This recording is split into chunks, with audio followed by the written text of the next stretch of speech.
안녕하세요. AW 강의실입니다. 우리가 지난 시간에 OSI 7 레이어 중에 피지컬 레이어와 데이터 링크 레이어에 대해서 살펴봤죠? 이번 시간에는 네트워크 레이어에 대해서 살펴보도록 하겠습니다. 좀 내용이 길고 방대하니까 미리 각오 부탁드리겠습니다. 그래서 우리가 지난 시간에 배웠던 데이터 링크 레이어, 그래서 스위치가 이제 등장했었는데 이 스위치를 기반으로 이렇게 로컬 네트워크가 갖춰져 있었죠? 그런데 우리가 지난 시간에 얘기했던 것처럼 이렇게 다양한 로컬 네트워크가 있을 때 이렇게 로컬 네트워크 간에 뭔가 연결을 하기 위해서는 레이어 2로는 부족하다고 말씀드렸어요. 그래서 오늘은 이 네트워크 레이어에 대해서 살펴보도록 하겠습니다. 자, 그래서 네트워크 레이어는 OSI 레이어 세 번째 레이어인데요. 여기서는 아까 말씀드렸던 것처럼 이렇게 각각의 로컬 네트워크 혹은 네트워크 간에 통신할 수 있는 그런 것들을 정의하게 됩니다. 그래서 네트워크 레이어에서는 여러 노드의 경로를 찾고 올바르게 전달될 수 있는 기능과 수단을 정의합니다. 그래서 주요 단위는 패킷이라는 단위를 쓰고요. 주요 구성 요소는 뭐 라우터라든지 IP라든지 ARP 같은 것들이 있습니다. 그래서 주요 특징은 서로 떨어진 로컬 네트워크 간의 통신을 지원하고요. 참고로 여기서 네트워크 간에 요거를 영어로 하면 인터 네트워크인데 어디서 많이 들어봤죠? 네, 맞습니다. 그래서 여러분께서 자주 사용하시는 인터넷의 어원이 여기서 나온 겁니다. 그래서 중간중간 노드들을 거쳐서 목적지까지 도달할 수 있는 방법을 지원해요. 자, 그래서 이렇게 우리가 여기 로컬 네트워크가 하나 갖춰져 있다고 생각을 해볼게요. 그런데 이렇게 전 세계에는 각각의 로컬 네트워크들이 있고 이런 것들이 모두 인터넷망으로 연결이 되어 있습니다. 예를 들어서 우리가 여기서 여기까지 뭔가 통신을 하고 싶다. 그러면 이렇게 직통으로 뚫려 있는 게 아니라 중간중간에 노드들을 거쳐서 이렇게 도달하게 돼요. 이걸 허비라고 하는데 어떻게 이렇게 중간중간의 노드들을 거쳐서 목적지까지 도달할 수 있는지에 대한 내용을 정의하는 것이 바로 네트워크 레이어입니다. 자, 그래서 이 네트워크 레이어에서는 구별자로 IP를 쓰는데 우리가 IP는 굉장히 많이 들어봤죠? 그래서 한 번 더 정리를 하면은 인터넷 프로토콜 어드레스, 줄여서 IP 어드레스는 인터넷 프로토콜 상에서 통신 주체를 식별하기 위한 ID입니다. 예전에 레이어 2에서 사용했던 건 뭐죠? 맥 어드레스죠. 근데 레이어 3 네트워크 레이어에서는 이 IP 주소를 써요. 이거는 두 가지 종류가 있는데 첫 번째 IPv4입니다. 요거는 32비트고요. 2의 32승이라서 약 43억 개 정도 됩니다. 이 43억 개가 턱없이 부족하기 때문에 IP를 최대로 활용하기 위해서 사설 IP와 공인 IP로 분류를 합니다. 요것에 대해서는 우리가 나중에 한번 알아보도록 할게요. 그리고 IPv6는 128비트인데 네, 여기 숫자 제가 거의 읽을 수도 없을 만큼 굉장히 많은 숫자예요. 그냥 간단하게 말씀드리면 IPv4보다 요만큼 더 많습니다. 그래서 우리가 IP가 부족하지 않기 때문에 절대로 부족할 일이 없어요. 그 지구에 있는 사람당 한 사람당 수만 개씩 줘도 남아 돌기 때문에 사설 IP의 개념이 아예 불필요합니다. 그리고 알아두시면 좋은 건 이 맥어드레스와는 다르게 수시로 변동이 가능해요. 그래서 하나의 IP 주소를 가진 기기는 계속 바뀔 수가 있다는 거 알고 계셔야 됩니다. 맥어드레스는 절대로 바뀌지 않아요. 하지만 IP 주소는 계속 바뀔 수가 있습니다. 그래서 이렇게 생겼는데요. 하나의 IP 주소, 여러분께서 자주 보시는 요 네 자리, 요게 IPv4인데 한 자리가 8비트로 되어 있고 이렇게 바이너리 비트로 보여질 수도 있고 이렇게 숫자로 보여질 수도 있어요. 이심법이죠. 네, 그래서 이렇게 한 자리 한 자리 한 자리 끊어가지고 보통 표현하는 것이 일반적인데 각각이 8비트짜리 바이너리다. 요걸 알고 계시면 좋고요. 그 다음에 IPv6는 이렇게 깁니다. 자세한 내용은 생각하기로 하겠지만 굉장히 비트 수가 많죠. 그래서 이렇게 IPv6와 IPv4는 비트 숫자부터 차이가 납니다. 그리고 이 IPv4를 표시하기 위한 여러 가지 방법 중에 하나가 바로 사이더, 클래스레스 인터도메인 라우팅인데요. 요거는 IP 주소를 여러 네트워크 영역으로 나누기 위해서 IP를 묶는 방식이에요. 그래서 여러 개의 사설망을 구축하기 위해서 망을 나눈 방법인데 자세한 내용을 생각하기로 하고 이 노테이션에 집중하기로 하겠습니다. 그래서 이 사이더 노테이션은 IP 주소의 집합이에요. 그래서 우리가 1학년 1반 하면은 1학년 1반은 한 명만 있는 게 아니라 그 반에 있는 모든 사람들을 지칭하죠. 마찬가지예요. 이 사이더 노테이션은 하나의 IP뿐만 아니라 다양한 IP 주소들을 통틀어서 표현하는 것이 바로 사이더 노테이션입니다. 그래서 요거는 네트워크 주소와 호스트 주소로 구성이 되어 있는데요. 각 호스트 주소 숫자만큼의 IP를 가진 네트워크망을 형성할 수가 있습니다. 그리고 A, B, C, D/E 형식인데 예를 들어서 이렇게 생겼어요. 10,0,1,0/24 혹은 172.1600/12 이런 식입니다. 그리고 A, B, C, D는 네트워크 주소와 호스트 주소를 표시하고요. E는 네트워크 주소가 몇 비트인지를 표시하게 됩니다. 이렇게 말하면은 도대체 못 알아들을 수 있으니까 제가 시각적으로 한번 보여드릴게요. 예를 들어서 우리가 192.168.2.0/24다. 그러면은 요 24가 네트워크 비트가 몇 비트인지를 얘기하는 거예요. 우리가 아까 말씀드렸던 대로 각 자릿수마다 이렇게 8비트씩 비트라고 말씀드렸었죠. 자, 그럼 23은 뭐죠? 여기부터 24개, 8개, 8개, 8개.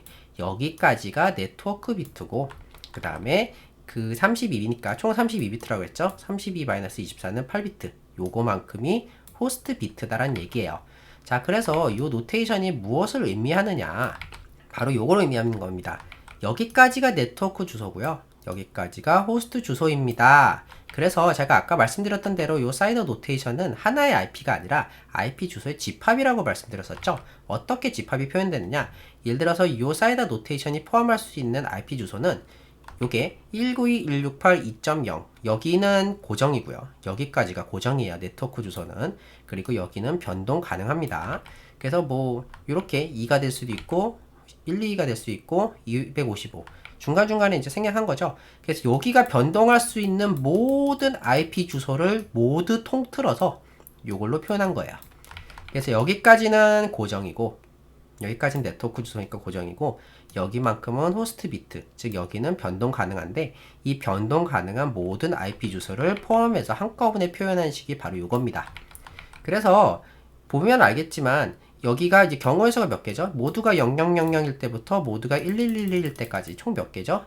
256개가 있겠죠? 2의 8승. 그래서 0에서 255까지 총 256개의 IP 주소를 이걸로 표현한 게 바로 사이더 노테이션이에요. 사이더 블럭은 호스트 주소 비트만큼 IP 주소를 보유가 가능하고요. 예를 들면은 192.168.2.0/24다. 그러면 네트워크 비트가 몇 비트죠? 24비트죠. 자, 그럼 호스트 주소 몇 비트죠? 네, 32비트짜리니까 전부 다 합쳐서 32비트 중에 24비트가 네트워크 비트니까 나머지는 호스트 주소겠죠. 그래서 총 가능한 IP 주소는 몇 개냐? 2의 8승, 즉 256개의 IP 주소를 보유할 수 있고 192.168.2.0에서 192.168.2.25까지 총 256개의 주소를 의미한다는 뜻입니다. 그래서 여기서 중요한 건 이 네트워크 비트가 무엇이냐? 이 네트워크 비트는 같은 네트워크란 뜻이에요. 다시 말씀드릴게요. 우리가 아까 로컬 네트워크 말씀드렸었죠? 같은 네트워크에 이제 있을 때는 우리가 같은 네트워크에 있는 애구나. 그래서 내가 별도로 다른 네트워크로 보내지 않아도 되는구나를 식별하기 위해서 알 수 있는 게 요겁니다. 그래서 요 네트워크 비트가 같다면은 나는 같은 가족이라고 보면 돼요. 그래서 멀리 나갈 필요가 없습니다. 근데 요 네트워크 비트가 다르다. 그러면은 밖으로 나가야 된다. 요걸 판단하기 위한 것이 바로 네트워크 비트와 호스트 주소예요. 자, 그래서 그걸 알기 위해서 또 하나의 방법이 서브넷 마스크인데 이거는 어느 부분이 호스트 비트인지 어느 부분이 네트워크 비트인지를 구분해주는 마스크입니다. 엔드 현상을 활용해서 네트워크 주소를 필터링 하고요. 참고로 이 엔드 현상은 두 비트 중 둘 다 1일 때만 1로 되는 거예요. 무슨 말이냐? 예를 들어서 1이랑 엔드로 묶으면 뭐죠? 1이에요. 근데 0이랑 1이랑 엔드로 묶으면은 둘 다 1일 때만 1이어야 되니까 얘는 0이죠. 마찬가지로 1과 0을 묶으면은 둘 다 1일 때만 1일 테니까 얘는 0입니다. 요게 엔드 현상인데 요걸 기준으로 네트워크 비트 수만큼 1을 보유한 마스크를 IP에 적용하면은 네트워크 비트만 추출이 가능합니다. 무슨 말이냐? 예를 들어서 이렇게 생긴 IP가 있어요. 그리고 우리 서브넷 마스크가 이렇게 생겼습니다. 참고로 서브넷 마스크는 우리가 슬러시 24라고 그랬죠. 그럼 몇 개가 1이라고 그랬죠? 네, 여기서부터 24개가 다 1입니다. 나머지는 0이죠. 그래서 이렇게 생긴 서브넷 마스크를 여기다가 엔드 연산을 한번 시켜볼 거예요. 그럼 어떻게 될까요? 자, 여기서 아까 말씀드린 대로 제가 둘 다 1일 때만 1이 된다 그랬었죠? 자, 그럼 둘 다 1인 게 몇 가지나 될까요? 제가 이렇게 표시를 해놨는데 여기 둘 다 1이죠. 그 다음에 둘 다 1이고요. 여기도 둘 다 1이에요. 둘 다 1, 둘 다 1. 얘네를 제외하고 모두 0이 되겠죠? 그래서 이런 비트가 나오게 됩니다. 여기 1, 1, 1, 1, 1, 1. 그리고 나머지는 다 0. 근데 요거를 읽어보면 뭐가 나오냐? 요게 나온다는 얘기예요. 그래서 요거 부분까지가 바로 네트워크 주소다 라는 얘기입니다. 당연한 얘기죠. 여기가 마스크 0이니까 여긴 다 0이 되겠죠? 그래서 여기까지가 바로 우리 네트워크 주소고 나머지는 호스트 주소다. 그리고 요걸 알기 위한 거는 제가 이따가 설명드리겠지만 로컬 네트워크인지 아닌지 같은 네트워크 패밀리인지 아닌지 요것을 판단하기 위함입니다. 자, 그 다음 개념은 라우터인데요. 이 라우터는 네트워크 간의 패킷을 주고받는 레이어 3 장치입니다. 참고로 패킷은 레이어 3의 단위라고 말씀드렸었죠. 그래서 IP 대역별로 최적 경로를 수집하고 관리하게 됩니다. 그래서 어떤 경로의 노드를 경유해야 가장 효율적으로 대상에 도착하는지를 알고 있어요. 이걸 라우트 테이블이라고 하는데 여기다가 정리를 해 놓습니다. 이걸 어떻게 정리하는지는 제가 나중에 알려드릴게요. 그래서 이 경로를 바탕으로 특정 IP 주소가 대상인 패킷을 전달을 요청받아서 해당 경로로 요청하게 됩니다. 자, 그래서 이때 우리 라우터는 로컬 네트워크에서 누군가가 보낼 때 자신의 로컬 네트워크 주소가 아니라면은 이 라우터한테 요청을 하는 거예요. 야, 우리 네트워크 안에 없더라. 야, 라우터야, 네가 전달해줘. 이런 식입니다. 그러면은 우리 로컬 네트워크에 있는지 없는지를 어떻게 확인하나요? 아까 우리가 서브넷 마스크라든지 뭐 사이더 블럭 얘기했었죠? 네, 네트워크 주소가 같은지를 확인한 다음에 요게 같지 않으면 라우터한테 보내준다고 생각하시면 돼요. 그 이후 라우터는 패킷을 이전 시간에 프레임 배웠었죠? 이 프레임 안에 넣어서 최적 경로에 따라서 다른 라우터로 전달을 합니다. 자, 그러면 우리가 이 시점에 궁금한 게 프레임은 뭐가 필요하죠? 네, 맥 어드레스가 필요하죠? 근데 지금 우리가 레이어 3에서는 전부 다 IP로 얘기하고 있어요. 그러면은 이 프레임을 보내기 위해서 맥 어드레스를 알아야 되는데 어떻게 알 수가 있을까요? 바로 이게 ARP입니다. 그래서 ARP는 IP로 맥 어드레스를 찾는 프로토콜이에요. 순서는 어떻게 되냐면은 브로드캐스트를 합니다. 모두한테 물어봐요. 야, 이 IP 가진 사람? 그러면은 그 IP 가진 애가 응답을 해서 그걸 기반으로 테이블에 적어 놓는 겁니다. 그리고 활용하는 거예요. 시각적으로 보여드리면은 이렇게 있습니다. 현재 얘가 이제 IP 테이블이 이렇게 있어요. IP랑 맥 어드레스랑. 그래서 얘가 알고 있는 거는 223이 누구인지, 요 이제 맥 어드레스 있죠? 그 다음에 62번을 가진 게 누구인지 알고 있습니다. 참고로 제가 항상 말씀드리지만 IP 주소는 변할 수가 있지만 요 맥 어드레스는 변하지 않기 때문에 이렇게 매핑을 해 놓는 거예요. 나중에 얘를 누가 가져갈지 모른다는 얘기예요. 어쨌든 현재는 이 상태입니다. 자, 근데 얘가 13 IP를 가진 게 누군지 알고 싶어요. 그러면은 이렇게 브로드캐스트를 하는 거예요. 프레임을 보냅니다. 모두가 대상인 프레임을 보내서 야, 모두한테 다 들어봐. 123.123.1.13 가진 친구 손 알려줘. 그럼 이 스위치가 받자마자 이거 브로드캐스트네. 모두한테 전달해야겠다. 연결된 모든 기기한테 전달합니다. 근데 요거 프레임을 받았을 때 이 친구도 받고 이 친구도 받잖아요. 근데 이거 나 아닌데? 그냥 무시해버려요. 근데 요 친구는 이거 난데? 그럼 응답을 보내는 겁니다. 이거 바로 나야.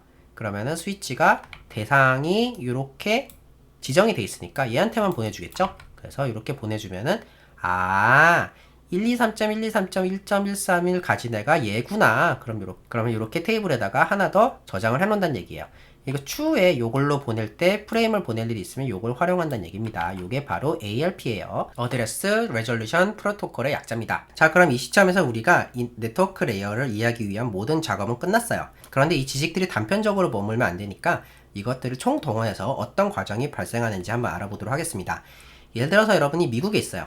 그리고 이렇게 조지아주에서 캘리포니아까지 뭔가 메시지를 보낸다고 가정을 해볼게요. 그래서 제가 요 컴퓨터로 AWS 강의실이라는 메시지를 한번 인터넷을 통해서 보내보도록 하겠습니다. 그럼 이 과정에 어떤 일들이 벌어지는지를 한번 말씀을 드려볼게요. 요걸 통해서 어떤 일이 발생하는지 한번 이해해 볼 수 있을 것 같아요. 자, 그러면은 이렇게 로컬 네트워크가 있습니다. 여기 로컬 네트워크는 123.123.1까지가 네트워크 주소고, 그 다음에 호스트 주소는 각각 이렇게 나눠서 쓰고 있겠죠. 여기까지는 변동하지 않고요. 여기까지 일종의 성이라고 보시면 돼요. 그래서 저는 박씨이기 때문에 박씨, 여기까지가 박이고요. 그 다음에 나머지는 이름들이 있겠죠. 이렇게 생각하시면 편합니다. 그래서 여기 네트워크들은 같이 가족인데 모두 다 로컬 네트워크이기 때문에 요만큼을 공통으로 가지고 있어요. 자, 그래서 요 기기에서 다른 네트워크에 있는 요 B 기기로 이렇게 보내고 싶은데 이쪽은 네트워크 주소가 63.12.33이에요. 그 다음에 마찬가지로 요건 성이에요. 그래서 김씨라고 할게요. 그러면은 이 모든 가족들은 김씨고 이렇게 IP 주소만 이렇게 조금씩 다르게 가지고 있는 이렇게 가족이라고 보면 되겠습니다. 자, 그래서 제가 말씀드렸다시피 인터넷은 중간중간에 노드를 거쳐서 가기 때문에 이렇게 바로 직통으로 뚫려 있을 수도 있지만 그렇지 않을 가능성이 매우 높아요. 그렇기 때문에 중간중간에 다양한 노드들을 거쳐가는데 유명 이제 노드들을 제가 그냥 언급을 했어요. 자, 그래서 이 과정을 한번 살펴보도록 하겠습니다. 자, 첫 번째, 우리 로컬 네트워크에서 무슨 일이 벌어지는가? 일단은 이제 이 클라이언트 B가 63.12.33.12 IP로 보내기로 했죠. 자, 그럼 요게 로컬이 아닌 것을 일단 식별해야 돼요. 어떻게 할 수 있죠? 네, 네트워크 주소가 다르죠. 네, 다르기 때문에 얘는 우리 가족이 아니야. 우리 로컬 네트워크가 아니야. 네트워크 주소가 다른 걸 인지한 다음에 그 다음에 어떻게 되느냐? 같은 네트워크 주소가 아니라면 라우터로 전달해 줘야겠죠? 자, 그래서 라우터로 전달해 줍니다. 근데 이때 라우터의 IP는 알 수 있지만 맥 어드레스를 모른다. 그러면은 우리 ARP 기억하시죠? 요걸 통해서 라우터의 맥 어드레스를 파악한 다음에 거길로 이제 프레임을 보낸다는 얘기예요. 그리고 해당 맥 어드레스로 프레임을 생성해서 전달합니다. 자, 어떻게 이제 이루어지냐? 이게 바로 클라이언트예요. 자, 일단 네트워크 레이어에서 패킷을 만듭니다. 이거는 레이어 3에서 사용하는 통신 단위죠. 그래서 이 패킷에는 소스 IP와 대상 IP가 이렇게 명시되어 있고, 그 다음에 데이터 내용, 그 다음에 TTL, 패킷이 얼마나 노드를 넘어날 수 있는지 이건 제가 다음에 알려드릴게요. 그 다음에 이거 이외에도 엄청나게 많은 정보들이 있는데 기타는 생략하도록 하겠습니다. 자, 이렇게 패킷을 하나 만들었어요. 자, 그럼 얘가 이제 여행을 떠날 겁니다. 근데 일단은 우리가 얘를 가지고 이렇게 프레임에다가 안에다가 넣는 거예요. 왜냐면은 로컬 네트워크는 프레임 단위로 움직이니까. 그래서 프레임 1번을 만들어서 요 패킷을 요 프레임 안에다가 집어넣습니다. 자, 그러면은 대상 맥 어드레스가 누구죠? 네, 라우터의 맥 어드레스고 소스 맥 어드레스는 내 맥 어드레스. 그래가지고 요걸 기반으로 바이너리화 시킨 다음에 요 피지컬 레이어를 통해서 이렇게 전달을 시키는 거예요. 그러면은 요게 전달이 돼서 라우터까지 전달이 되겠죠. 자, 그러면은 요 라우터 입장에서 이렇게 프레임을 받았어요. 그래서 프레임이 이렇게 싹 들어왔습니다. 자, 그러면 이 프레임을 까보니까 이 안에 있는 내용이 패킷이에요. 이 프레임을 열어서 보니까 패킷이 들어있네. 이 패킷은 어떻게 할까? 이 대상 IP를 보니까 얘는 우리 네트워크가 아니네. 바깥으로 보내줘야 되는구나. 자, 근데 제가 말씀드렸다시피 이 라우터는 외부에 다른 노드들과 연결이 되어 있고 어떤 경로로 가야지 가장 효율적으로 도착할 수 있는지에 대한 정보를 라우트 테이블이라는 곳에다 저장을 하고 있죠. 그래서 이 라우트 테이블은 이렇게 대역으로 이루어져 있는데 이렇게 아까 말씀드렸죠. 요거 슬래시는 하나의 IP가 아니라 다양한 IP라고. 그래서 요 중에 가장 잘 맞는 거를 찾아요. 예를 들어서 요거를 매칭할 수 있는 거는 얘는 매칭이 되나요? 안 되나요? 안 되죠? 요건 33인데 2죠? 얘는 매칭이 되나요? 안 되나요? 매칭 되죠. 얘는 네트워크 주소가 0비트, 즉 모든 것들이 변동 가능하니까 존재하는 모든 IPv4를 의미하는 겁니다. 얘도 매칭이 되고 그리고 얘도 매칭이 되죠. 얘도 레인지가 거의 겹칩니다. 그럼 이 중에 얘가 찾는 거는 가장 정확하게 매칭이 되는 거. 얘는 굉장히 넓죠? 근데 얘는 정확하게 매칭이 되기 때문에 좋아, 결정했어. 얘한테 보내는 게 가장 효율적인 것 같아. 얘가 누구죠? 마이크로소프트네요. 자, 그럼 이제 마이크로소프트로 보낼 준비를 해야겠죠? 뭘로 보내죠? 프레임으로 보냅니다. 자, 그래서 다시 프레임을 만드는 거예요. 이 프레임을 없애버리고 다시 프레임을 만드는데 대상의 맥 어드레스는 이 마이크로소프트의 라우터의 맥 어드레스, 그 다음에 소스 맥 어드레스는 내 소스, 이 맥 어드레스, 그 다음에 패킷은 그대로 이렇게 담아줍니다. 자, 그 다음에 요거를 마이크로소프트로 보내는 거예요. 이 라우터가 하는 역할은 프레임을 열어봤는데 패킷이 있네? 이 패킷이 우리 네트워크가 아니네? 그러면은 가장 잘 전달할 수 있는 애한테 전달해야겠다. 그래서 다시 프레임을 만든 다음에 그 다음에 마이크로소프트로 보내는 역할을 하는 거예요. 이때 누구한테 보내는지를 참조하는 거는 이렇게 라우트 테이블을 참조하게 됩니다. 요거를 어떻게 관리하는지, 어떤 것이 더 빠른지, 어떤 것이 더 효율적인지 이런 것에 대해서는 제가 다음에 알려드릴게요. 자, 그럼 이렇게 프레임이 마이크로소프트로 가기 시작했어요. 자, 그래서 우리 로컬 네트워크를 떠나서 마이크로소프트로 이제 가기 시작했습니다. 그럼 마이크로소프트에서는 무슨 일이 벌어질까요? 자, 그럼 우리 로컬 라우터로부터 마이크로소프트 라우터에 이렇게 프레임이 도착했어요. 자, 새로운 프레임 맞습니다. 그럼 이 라우터에서, 마이크로소프트 라우터에서 이걸 뜯어보는 거예요. 이 안에 패킷이 들어가 있네. 이 패킷은 어디 보자. 요 대상 IP가 우리 네트워크가 아니네. 그럼 얘가 하는 역할은 똑같아요. 얘도 라우트 테이블이 있을 거잖아요. 그러면은 똑같은 로직에 따라서 다른 애한테 전달하는 거예요. 우리 로컬 네트워크가 아니다. 그럼 전달만 하는 겁니다. 자, 그래서 다시 또 프레임을 요걸 이제 없애고 다시 또 프레임을 만든 다음에 그 다음에 똑같이 패킷은 변하지 않아요. 요 패킷을 이렇게 집어넣어 놓고 여기 보니까 우리 대역에 맞는 넷플릭스한테 보내는 게 가장 적절하네. 그럼 요거에 넷플릭스의 맥 어드레스를 여기다 넣은 다음에 프레임을 만들어서 요걸 넷플릭스로 보내요. 요 작업의 반복입니다. 그래서 우리 로컬 네트워크가 아니다. 그러면은 다시 프레임을 만들어 가지고 그 다음 대상한테 보내주는 역할을 하는 게 바로 라우터예요. 자, 그럼 넷플릭스에서 똑같은 짓을 하겠죠. 마이크로소프트에서 받은 프레임을 봤는데 그 안에 패킷이 로컬 네트워크 아니네. 그럼 이렇게 전달을 시키겠죠. 그래가지고 똑같은 일을 계속 반복하다가 여기서는 이제 한 단계만 있지만 계속 여러 단계를 거칠 수가 있겠죠. 결과적으로 우리 데스티네이션, 즉 우리가 보내고 싶은 네트워크에 도착을 했어요. 자, 그래서 이제 넷플릭스에서 이렇게 도착을 했습니다. 자, 그러면은 이 대상 네트워크에 있는 라우터도 요 프레임을 받아다가 까보겠죠. 그런데 여기서 봤을 때 대상 IP 주소가 어디서 많이 본 건데? 우리 네트워크잖아? 그럼 얘는 바깥으로 이제 다시 보내는 게 아니라, 야, 이거 우리 대상이야. 우리 주소야. 그러니까 우리 컴퓨터 중에 하나, 우리 IP 주소 중에 하나한테 보내줘야 돼. 하고 이렇게 스위치한테 요청을 하는 거예요. 왜? 다시 말씀드리지만 여기서 대상 IP 주소가 내 로컬 네트워크랑 이 대상 IP 주소가 같은 네트워크에 있거든요. 그렇기 때문에 다시 보내주는 겁니다. 자, 그럼 스위치에 보내주겠죠. 자, 그럼 이 라우터 입장에서는 어디에 보내는지 정확하게 알고 있겠죠? 맥 어드레스를 알고 있으니까. 그래서 이렇게 프레임을 만들어 주는데 이 라우터가 이렇게 피지컬 레이어를 통해서 보내겠죠. 그러면은 요게 피지컬 레이어로 수신이 돼가지고 이 로컬 컴퓨터에는 이렇게 바이너리가 수신이 되겠죠. 자, 그럼 얘를 복원을 해서 보면은 프레임이 나오겠죠. 우리가 이 라우터가 만들어가지고 나한테 보낸 거. 대상 맥 어드레스는 나. 소스 맥 어드레스는 이 라우터의 맥 어드레스. 그 다음에 요 안에 있는 거. 요 페이로드를 까보니까 요렇게 생겨먹었네. 우리가 맨 처음에 보낸 소스 IP와 대상 IP와 페이로드, 그 다음에 기타 여러가지 내용들이 똑같이 들어가 있네. 그래서 여기서 알 수 있는 건 뭐냐면은 요 패킷은 이렇게 여행을 많이 거쳐왔지만 얘는 변하지 않았어요. 다시 말씀드리면은 얘를 실은 프레임들은 계속 변했죠. 대상 맥 어드레스와 소스 맥 어드레스가 계속 변했지만 이 패킷 자체는 변하지 않았다는 얘기예요. 그래서 수많은 과정을 거쳐왔지만 얘는 변하지 않고 멀리서 여기까지 잘 전달이 된 것을 볼 수가 있습니다. 그래서 여기서 또 하나 알 수 있는 거는 우리가 맨 처음에는 네트워크 레이어에서 데이터 링크로 간 다음에 여기서 피지컬로 가가지고 이렇게 전달이 됐지만 쭉 수많은 과정을 거쳐서 다시 역순으로 올라가는 거죠. 이렇게 올라가고 이렇게 올라가서 이렇게 올라가는 거. 앞으로도 많이 보게 되실 거예요. 이렇게 레이어를 내려갔다 올라갔다 똑같은 순서대로 왔다 갔다 하는 거. 그래서 이게 바로 네트워크 레이어입니다. 그래서 결과적으로는 멀리서 요 소스 IP에서 요 대상 IP까지 패킷이 도착을 했습니다. 요게 바로 네트워크 레이어가 어떻게 돌아가는지에 대한 간략한 설명이에요. 자, 그러면은 우리가 요 네트워크 레이어에서 아직 해결하지 못한 문제들이 몇 가지가 있는데, 첫 번째로 한 번에 하나의 통신만 가능합니다. 이게 무슨 말이냐면은 여러 어플리케이션이 동시에 통신이 불가능해요.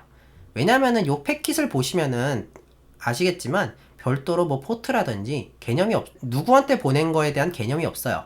그렇기 때문에 요 네트워크 레이어 상에서는 하나의 어플리케이션은 다른 어플리케이션과 통신밖에 할 수가 없고, 그 상황에서 뭔가 구분을 할 수가 없습니다.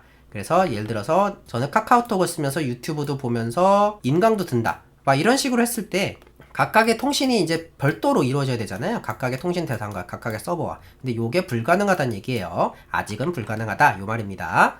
두 번째는 패킷 등의 순서가 보장이 불가능하고 유실에 대한 대응이 불가능해요. 무슨 말이냐, 이렇게 패킷이 있잖아요. 근데 이 패킷이 하나만 있는 게 아니라 여러 개가 이제 왔다 갔다 하겠죠. 근데 여러 개가 왔다 갔다 할 때 이렇게 굉장히 많은 노드들이 있어서 어떨 때는 여기로 가는 애도 있고 어떨 땐 여기로 가는 애도 있는데, 1번이 먼저 이렇게 갔는데 2번이 더 빨리 도착했어요. 그 다음에 1번이 도착했습니다.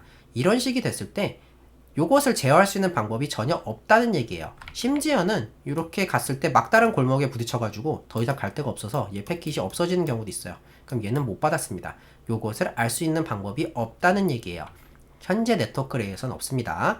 그래서 요것을 해결하려면 바로 다음 레이어가 필요하게 됩니다. 그래서 그 얘기는 다음 강의에서 말씀드리도록 하겠습니다. 지금까지 AWS 강의실이었습니다. 감사합니다.